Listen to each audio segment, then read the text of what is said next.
নমস্কার, আমি সুকল্যাণ ভট্টাচার্য। আজকে আপনাদের সামনে যে বিষয়টি নিয়ে উপস্থাপন করতে চলেছি সেটা হচ্ছে টিচার্স। আবহমান কাল ধরে শিক্ষক বা টিচার সমাজ সংস্কারকের ভূমিকা নিয়ে তারা অবতীর্ণ হয়েছে এবং সমাজকে গঠন করেছে, যাদের অবদান সমাজ গঠনে, দেশ গঠনে অনস্বীকার্য। আজকে আমি যেটা আপনাদের সামনে বলতে চাইছি সেটা হচ্ছে এই টিচার্স ওয়ার্ড যেটা, এটা একটা old English. From 9th century এই টিচার কথাটা টিচ থেকে এসছে। এটা প্রচলিত। যদি আমরা একটা নিজেদের মতো করে টিচার ওয়ার্ডটাকে যদি অ্যাব্রিভিয়েশনে করি, তাহলে talented, educated, adorable, charming, helpful, encouraging and responsible, এতগুলো ওয়ার্ড একটা টিচার ওয়ার্ড থেকে বেরিয়ে আসতে পারে, তাহলে আপনাদের সামনে একটা ধারণা জন্মাবে যে একটা টিচারের ভূমিকাটা কী। আপনারা সকলেই জানেন আমাদের ভারতবর্ষে টিচার্স ডে বলে একটা দিন আমরা উদযাপন করি 5th September. Sarvepalli Radhakrishnan, second president of India, তার বার্থডে অ্যানিভার্সারি উপলক্ষে এই দিনটি পালন করা হয়। রিগার্ডিং কিসের জন্য না, status, teaching practices and rights of teachers. Duty of teachers সেটা অটোমেটিক্যালি এসে যায়, সেটা টিচার্সদেরকে আমাদের আর শেখাবার দরকার। রাইটস অফ টিচার্স, তা এতগুলো তার মানে রিগার্ডিং, মানে এই ব্যাপারে আমরা ওই দিনটাকে পালন করি। তো ফার্স্ট টিচার হিসাবে যদি আমরা ধরি ইন দিস ওয়ার্ল্ড, তাহলে ধরা যেতে পারে কনফুসিয়াস। জন্মসূত্রে তিনি চাইনিজ। 551 BC-তে তিনি চায়নায় জন্মগ্রহণ করেছিলেন। প্রায় 72 থেকে 79 বছর পর্যন্ত বেঁচে ছিলেন।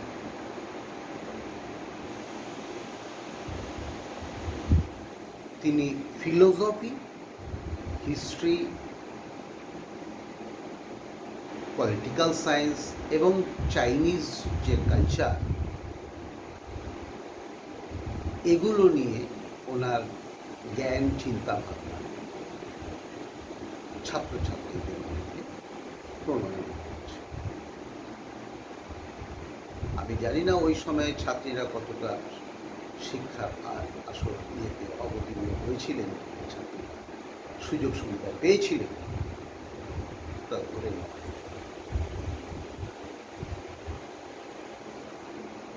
এই টিচার্স যারা, আমি সারা পৃথিবীর কথা না বলবো, ভারতবর্ষের কথাটা বলবো, অনেক বড় বড় ব্যক্তিত্ব এখানে এসছেন প্রাক স্বাধীনতা এবং স্বাধীনোত্তর যুগে। তাদের নামের ইত্যা নেই, অনেক আসছে। এই শিক্ষক টিচার এর বিভিন্নভাবে ব্যাখ্যা করা যায়। এটা একটা বিশাল ব্যাপ্তি আছে। টিচার কখনো উনি শিক্ষা দেন, কখনো পিতামাতার ভূমিকা নেন, কখনো তাকে প্র্যাকটিশনার বলা যাবে, কখনো তাকে কোঅর্ডিনেটর বলা যাবে, কখনো তাকে প্রফেসর বলা যাবে, শিক্ষক থেকে আরো উন্নীত হয়ে। একজন আচার্য, আমাদের ভারতবর্ষে পৌরাণিক যুগে উপাধ্যায়, আচার্য এদের কথা বর্ণিত আছে। পিতা মাতার সাথে সমানভাবে তাদের নাম উচ্চারিত হয়। পিতামাতা বাড়িতে তাদের শিক্ষা দেন ছেলে মেয়েকে, আর স্কুলে কলেজে শিক্ষকরা সেই শিক্ষা দেন। একজন উপাধ্যায় 10 জন উপাধ্যায় থেকে একজন আচার্য শ্রেষ্ঠ, আর 100 জন আচার্য থেকে একজন পিতা শ্রেষ্ঠ, আর 1,000 পিতাকে একজন মাতা গৌরবে দিত। তো উপাধ্যায়, আচার্য, পিতা, মাতা এর অবস্থানটা আমি ব্যাখ্যা করব।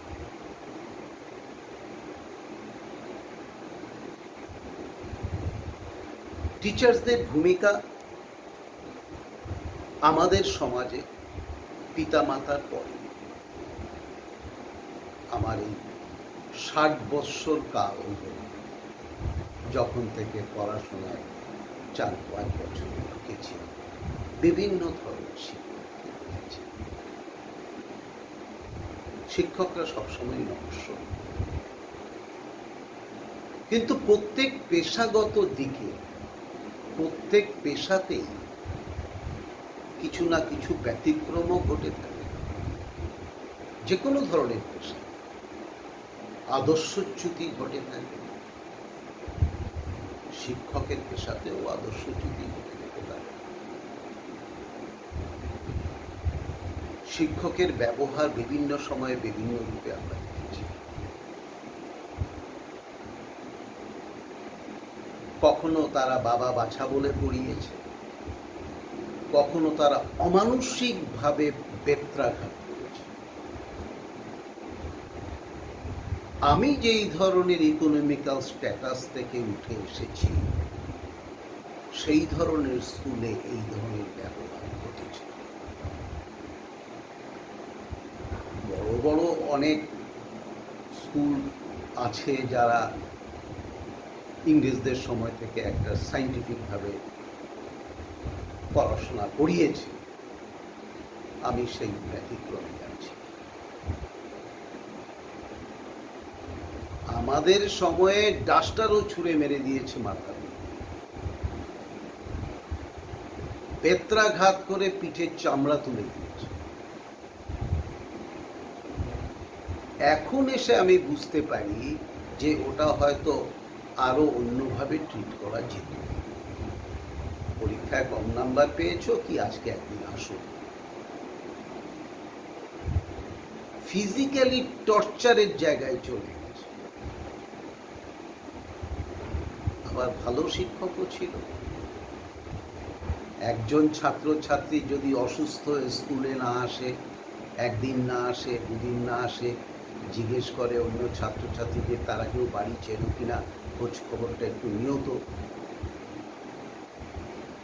আবার আরো কয়েকদিন বেশি হয়, তো শিক্ষক ছাত্রছাত্রীর বাড়িতে হাজির হয়ে গেছে, গিয়ে খোঁজ নিয়ে এসছে কোনো অসুবিধে আছে। এরকম শিক্ষক আছে। শিক্ষকদের একটা সময়ে খুবই স্ট্রাগলের মধ্যে দিয়ে যেত। একজন গরিব ব্রাহ্মণ যেরকমভাবে জীবনযাপন করে সেভাবেও শিক্ষকদেরকে সেভাবে চলবে। মাইনে নেই, পড়াশোনার দিক আছে, স্বভাবতই মানসিকভাবে একটা অলসতা কাজ করত, চিত্ত চাঞ্চল্য করত। তারপরেও তারা পড়াশোনা ওই সময় করিয়েছে, সাধুবাদ। কিন্তু প্রসেসিংটা তারা অতটা ট্রেন্ড ছিলেন।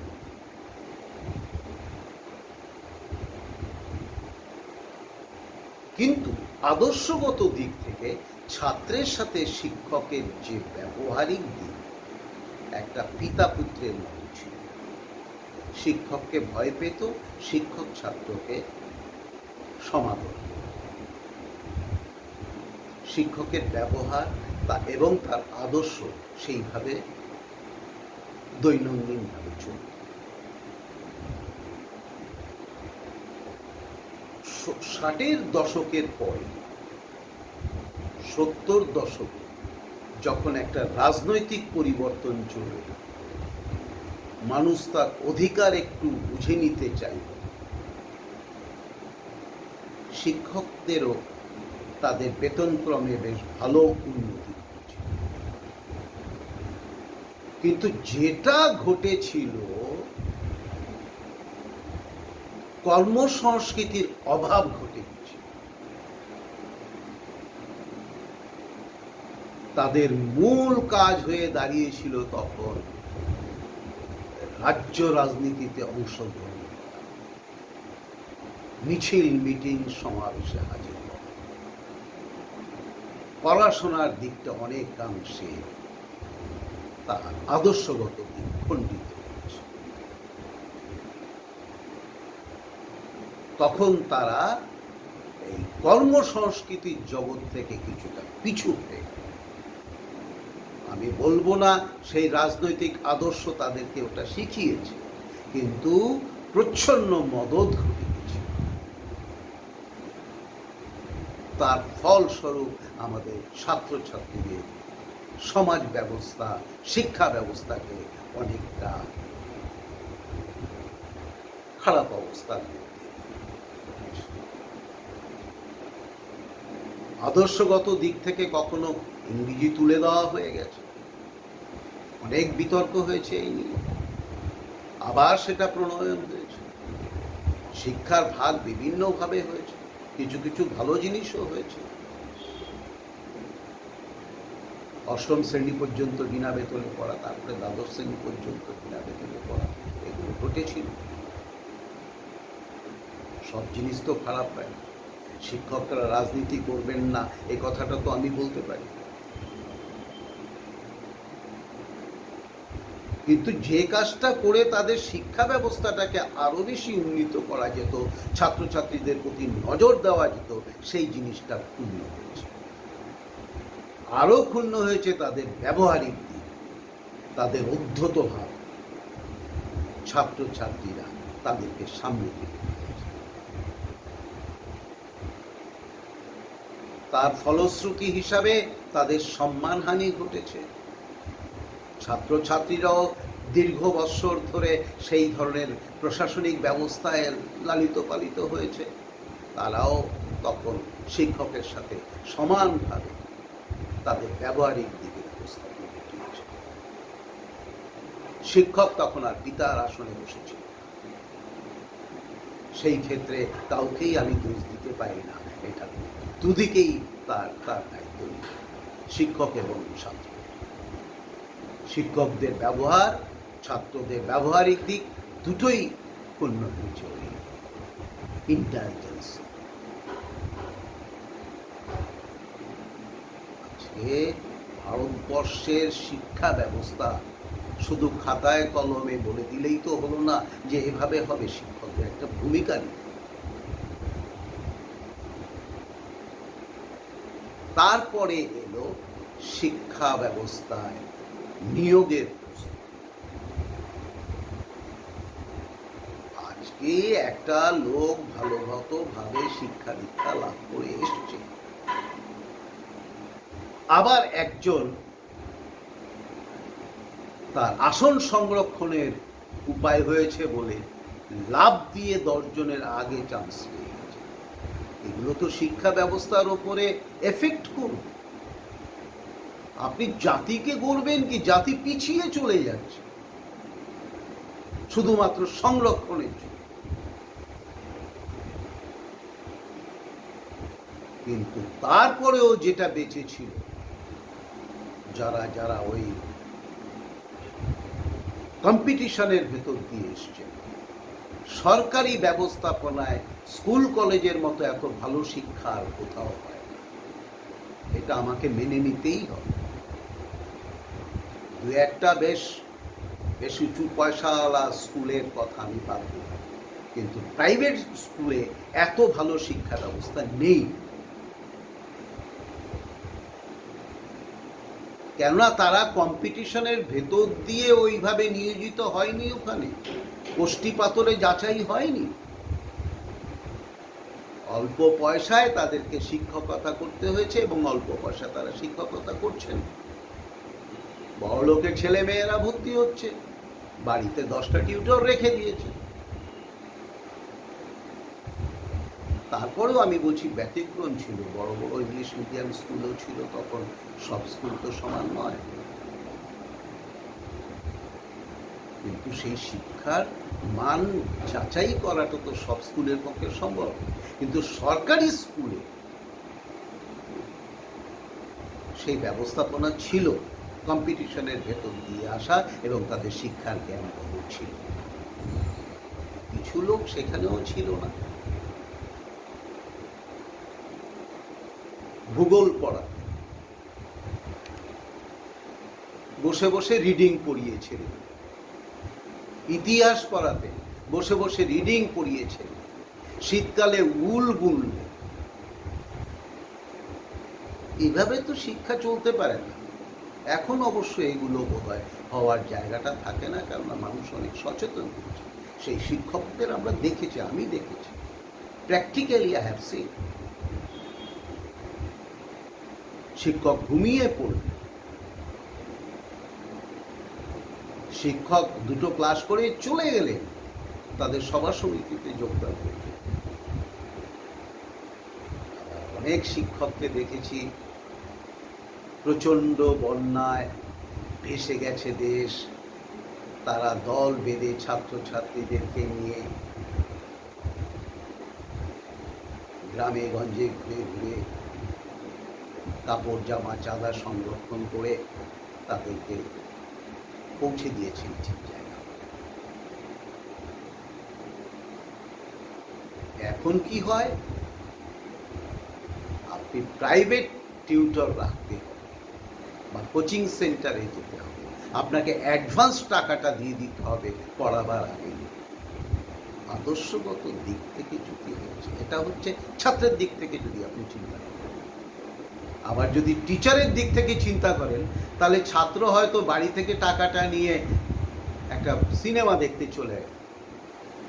সব দিকেই হয়, কিন্তু আদর্শগত দিকে ত্রুটি হয়েছে। একজন শিক্ষক আরেকজন শিক্ষকের নামে বলছে যে ও ভালো পড়ায় না, আমি ভালো পড়াই। আরেকজন শিক্ষকের সাথে আরেকজন শিক্ষকের যোগাযোগ আছে, সে একজনকে তার কাছে পাঠিয়ে দিল, সে কতটা ভালো পড়ায় তার জানা। এই শিক্ষকরা যদি তাদের আদর্শগত দিক, তাদের চারিত্রিক দিক এগুলোকে ঠিক না করে, আগামী দিনে আরো ভয়ঙ্কর অবস্থা তৈরি হবে। ছাত্রছাত্রীদের তো বয়স অল্প, তারা তো খারাপ হওয়ার অনেক রকমের উপঢৌকন পেয়ে থাকে।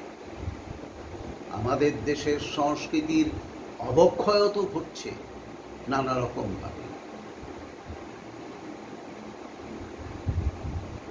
যদি এই ধরনের জিনিসগুলোকে সরকারি ব্যবস্থাপনায় ঠিক না করা হয়, যদি সঠিক রাস্তা না দেখানো যায়, তাহলে আগামী দিনে শিক্ষা ব্যবস্থার জন্য একটা জাতি নিঃশেষ হবে।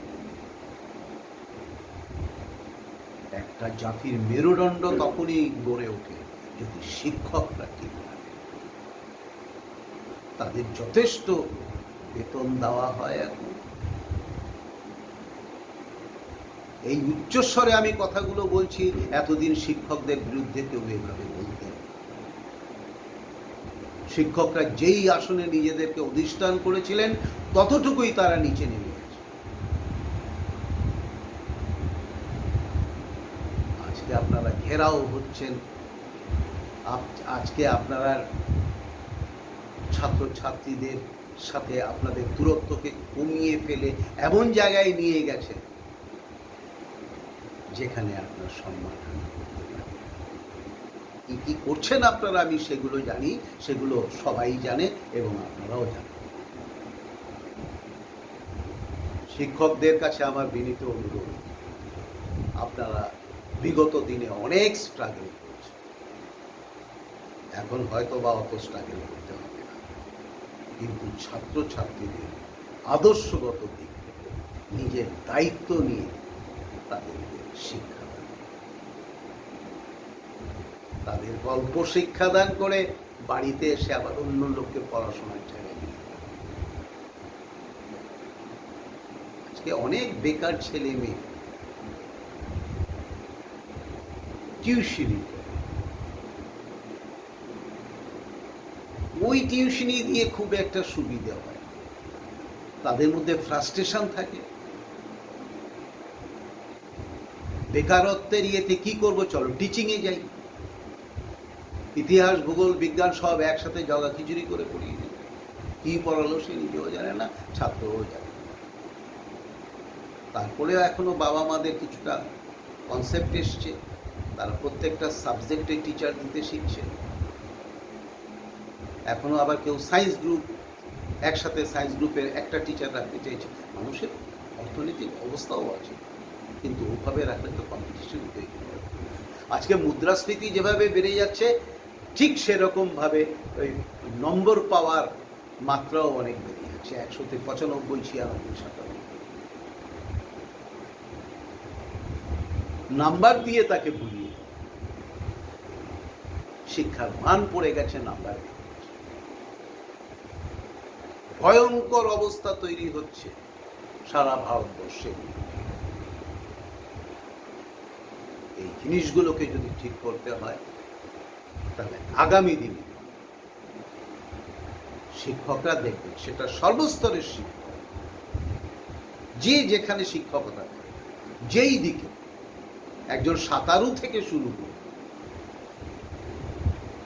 একজন দাবাড়ু থেকে শুরু করে, একজন স্কুল শিক্ষক, একজন চিকিৎসা শিক্ষক, সমস্ত দিক থেকে প্রত্যেককে দায়িত্ব নিতে হবে সারা ভারতবর্ষ। নমস্কার, ভালো থাকবেন। আমি সুকল্যাণ ভট্টাচার্য। জয় হিন্দ।